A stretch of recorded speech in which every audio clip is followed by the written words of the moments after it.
Kamusta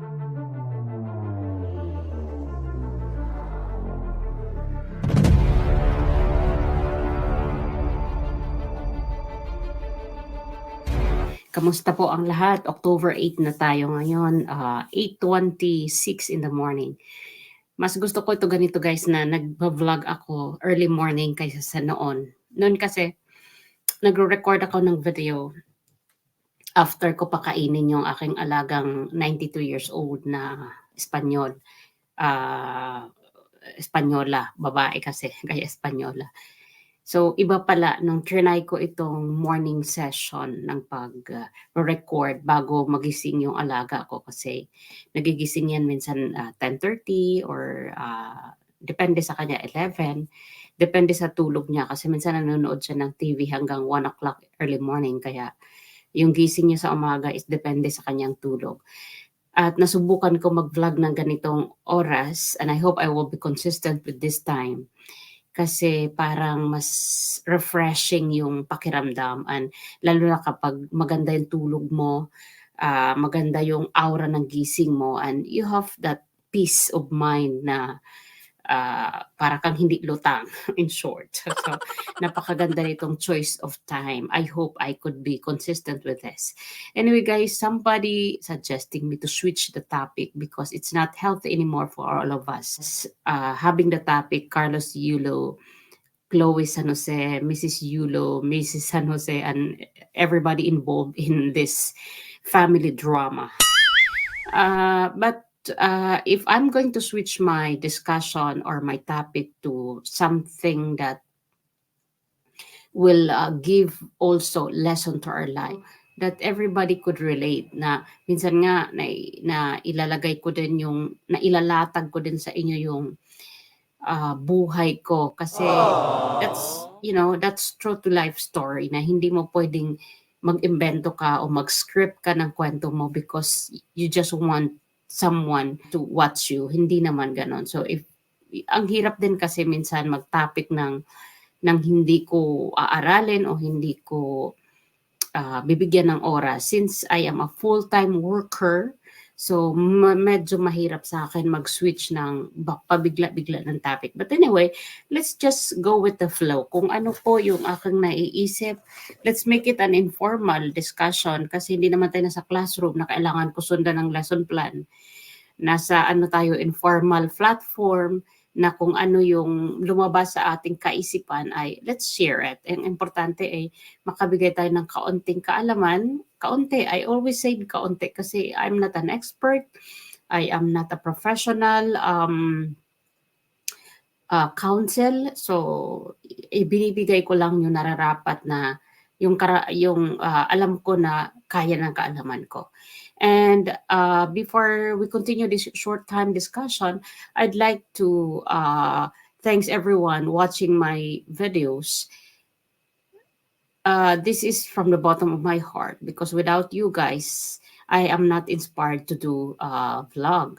So maraming salamat. And to those who are watching that do not agree with me, because I am very sure that every one of you watching will not agree with my opinion.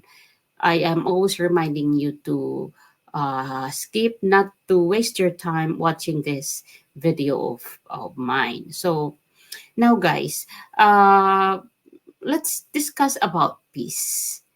Kasi yan ang kailangan ng bawat isa. Kasi we are now experiencing troubles. So not only from our family, from the community, but also the whole world.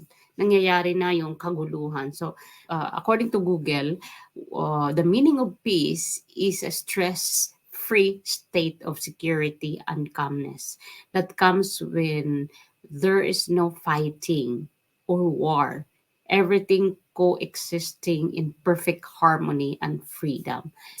Alam nyo guys, itong kahulugan ng peace na ito na sinasabing calmness, yung stress-free state of security and calmness that comes when there's no fighting.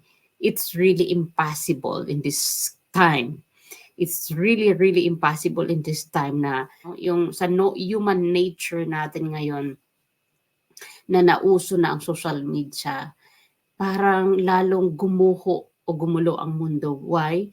Because noon nung wala pang social media, 'pag meron kang kaaway, hindi nagse-spread yung, issue. Kasi kung halimbawa magkaroon ka ng kaaway diyan sa kapitbahay mo, kayo lang magkokomprontahan. Diyan lang sa place na 'yan kung saan nangyari yung away. Pero this time na we are in the gadget, we are in the technology, we are in the social media, it's really impossible na magkaroon tayo ng enough na peace. Kasi why? Ano ang nangyayari ngayon? Kapag meron tayong mga hindi pagkakaunawaan sa ating mga kapitbahay o kahit diyan sa loob ng ating pamamahay, nagkakaroon ng pag-record ng mga video, audio. Kaya nga 'di ba may nag-leak na audio kay Carlos Yulo at saka kay Mrs. San Jose, yung sinungaling ka pa, magnanakaw ka pa, 'di ba? Yung naku po, magagalit na naman ang mga people sa akin kasi binabalik-balik ko na naman yung audio na 'yan. Marami na naman sa akin magagalit. Buti na lang ito. Pag binigay mo lahat sa'yo ng pera, nakabalik mo lang alam Ito, nang dahil sa gadget ngayon, itong konting alitan sana ng pamilya, nagse-spread siya. So kasi may nagre-record, may nagvi-video at inililik sa buong, sa buong mundo o sa mga kaibigan hanggang umabot siya sa malayo. Hanggang lumawak siya ng lumawak, kumbaga para sa virus na biglang kalat. And how could you give peace? And how could you, acquire this peace na gusto natin na para bang yung social media ngayon ay it's a tool to distract this peace of us. Kung wala sanang ganito na nagre-record, napapag-usapan, nasosolve agad. Kaya that's the difference between yung mga tao noong mga sinauna sa ngayon, dahil noon walang camera, walang tape recorder, yung simple living ang kanilang na-experience. But this time, it's difficult to understand the meaning of peace na nakuha ko kay Google. It's really difficult to understand. At bawas isa sa atin yung pagiging kalmado, pag sinasabing no fighting or war, it's impossible kasi nagsispread agad siya, lumalawak agad yung coverage yung dapat na issue na dapat dyan na lang, para siyang virus na nag-spread agad. So, ang hirap ngayon i-define kung ano yung totoong peace sa ating buhay. Pero ganun pa man, meron pa rin naman tayong mga kaisipan na dapat nating gamitin para makuha natin yung peace na kailangan natin sa ating mga buhay. And it will always start from ourselves, yung pagkamit nitong peace na gusto natin. Kasi 'di ba, if we will be going back again, let's make an example of this couple again. Nung tinanong sila ni Tony Talks na ano yung naibibigay ng relasyon sa inyong dalawa, ang sagot agad ni Carlos ay peace. Ang bilis niya sumagot actually, ang sabi niya peace. Nawala na nga lang dito yung kanyang audio, nawala na dyan yung record video dito sa StreamYard ko, natanggal na. Pero I know everybody of you guys watch the interview of Miss Tony Talks to this couple na again ulitin ko nung tinanong ni Miss Tony na ano ang naibibigay ng relasyon ninyo sa buhay nyo. Ang sagot agad ni Carlos na napakabilis niyang sinagot, peace. Sila pa rin ang pinag-uusapan at lalong dumadami. Kaya mahirap ang salitang peace i-define ng, mahirap makamit ito kung meron tayo mga hinuhold na mga hatred sa ating mga puso.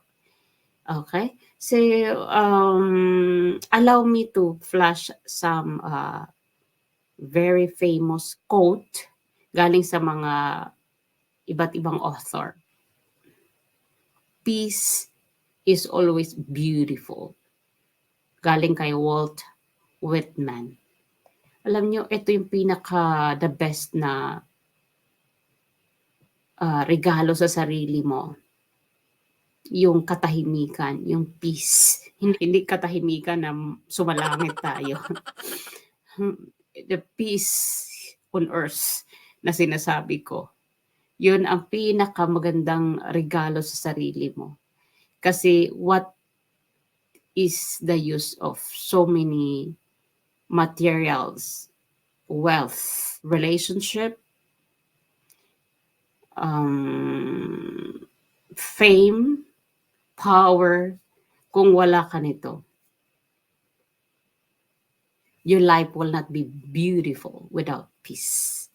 And peace is always a beautiful gift in ourself, in our life. And I hope ito yung kailangan natin i-work out ang bawat isa sa atin. Yung acceptance of pain. Acceptance of pain of each and every one of us. Kasi we have pain in our life. We have sufferings. And if we accept the pain, we should accept only the pain, but not the guilt. Because it's not the pain who destroy us, but it's our guilt. Madali lang sabihin na, oy, tanggap ko na, nasaktan ako, nakasakit ako sa kapwa ko, pero guilty ka because you did not forgive. You did not do action to forgive. And the guilt is still in you. So, uulitin ko, it's better to accept the pain but not the guilt. Because it is not the pain that destroy yourself. It's the guilt. Ang sarap kaya mag-release ng mga pain sa kalooban kasi wala kang guilty feeling na nararamdaman. And each one of us sa mga nangyayari ngayon, I hope this one is this issue happening with this family drama of Yulo family. I hope